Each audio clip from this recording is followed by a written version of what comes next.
Welcome back to this video. If you use Infinix Android phone, consider to watch this video from beginning to the end and see how to remove your phone number from private number on Infinix Android phone. So let's see.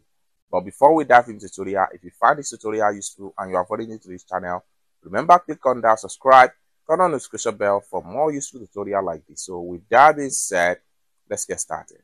Very first thing you need to do is to head over to your phone dialer. I'm going to click on here to open up my phone dialer. Then after open up your phone dialer, next thing you need to do is to simply click on the setting icon from the top corner. The next thing you need to do is to scroll down right here and make sure you go to carrier features. Then it's going to take you right here. So basically for every Android Infinix phone, it always comes with dual SIM.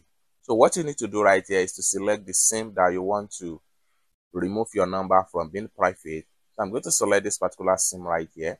Then after select the SIM, click on additional settings.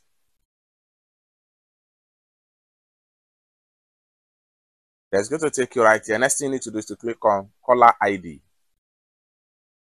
So under the caller ID, these three options here is going to pop up. Next thing you need to do is to simply select network default. So by choosing network default, it simply means that your number will no longer be in private mode again. So each time you are making outgoing call, your number is going to display from the end receiver. It's as simple as that. I hope you really got value for this video. If you find this video useful, give this video a big like, and also remember to subscribe, turn on the notification bell for more useful tutorial like this. Thank you so much for watching, and I hope to see you in my next video. Bye for now.